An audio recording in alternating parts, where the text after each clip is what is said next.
Bonjour à tous, dimanche 24 mai vers 11 heures.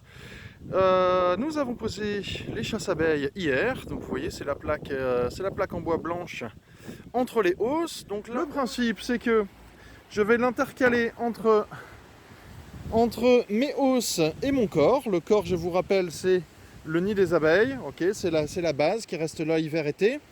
Je vais intercaler ce cadre, les abeilles vont pouvoir passer par ce trou pour redescendre pendant la nuit et ressortir ici par les différents... Donc vous avez 6-7 portes de sortie. Elles vont donc redescendre dans le corps, rejoindre le reste de l'essaim, et étant donné qu'il n'y a plus que ces petits espaces pour remonter, ne seront plus remontés.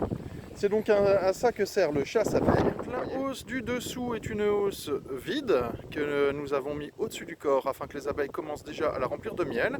Les deux hausses du dessus sont des hausses avec des cadres de miel. Le but du chasse-abeille était de descendre toutes les abeilles dans le corps et dans la hausse vide afin qu'elles commencent déjà à travailler et que je puisse enlever le miel en étant normalement à peu près tranquille. Eh bien, on va voir ce que ça va donner. À tout de suite. Et c'est parti, c'est Patrick pour les besoins du film qui va ouvrir mes hausses. Donc vous voyez, on va voir si le chasse-abeille a fait effet.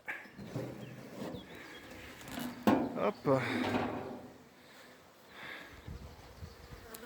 Ah, bien sûr, il a moins fait effet. Bon, ok, il y a encore des abeilles dedans. L'année dernière, j'avais eu le même genre de surprise. Bon, ok, bah merci le chasse-abeille. Allez. Et voilà, la petite récolte est dans le coffre. On va maintenant aller retirer ça à la maison. Donc là, vous voyez, ce sont des cadres dont les alvéoles sont operculées. Elles renferment du miel. On va aller extraire ça. Voilà un cadre, toujours encore operculé, rempli de miel, et donc eh bien, tout simplement au couteau, nous allons le désoperculer. Voilà, c'est Laurence qui s'y colle, et puis je l'aide juste avec une fourchette pour faire tomber la cire. Voilà, on y va. Et donc ça ouvre les cellules de miel, les alvéoles de miel, nous permettant ensuite de passer le cadre à la machine, à l'extracteur, à la centrifugeuse, afin de le récupérer. Alors c'est pas toujours facile, parce que par moment, les abeilles font de gros cadres, et puis il y a d'autres, des cadres beaucoup plus fins. Vous voyez forcément, hein, de temps en temps, on récupère un petit peu de miel avec. Voilà. Voilà, petite vidéo de l'intérieur de la cuve. Donc vous voyez, c'est une centrifugeuse. Les cadres sont répartis tout autour, et vont tourner de cette façon, bien sûr, à beaucoup plus grande vitesse, afin que le miel puisse sortir des opercules. Alors les opercules sont tournés vers le haut, donc là vous voyez, voilà. Là le cadre normalement il est tourné dans ce sens-là dans la ruche, donc les opercules sont tournés. Le haut des opercules est ici, donc en faisant tourner dans le sens des aiguilles d'une montre, vous avez le miel qui sort de ceci et qui vient s'accumuler au fond de la cuve. Et voilà ce que ça donne. Une fois que l'extracteur a tourné, que tous les cadres sont passés, le fond de la cuve de l'extracteur est rempli de miel. Et ensuite, on le passe en tamis pour filtrer le miel. Celui-ci descend ensuite dans le grand seau blanc en dessous, qui s'appelle un maturateur. Nous laisserons le miel en maturateur pendant 1 semaine avant de le mettre en pot.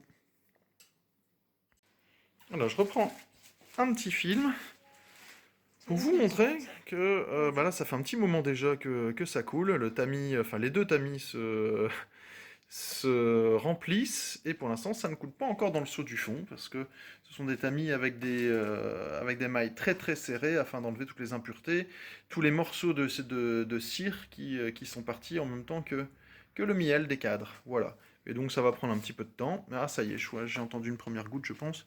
Oui ça y est, je commence à voir quelques gouttes qui tombent. Je sais pas si on va voir quelque chose. Ah si, ça y est, voilà, on commence à voir quelques gouttes qui tombent. Voilà, c'est parti.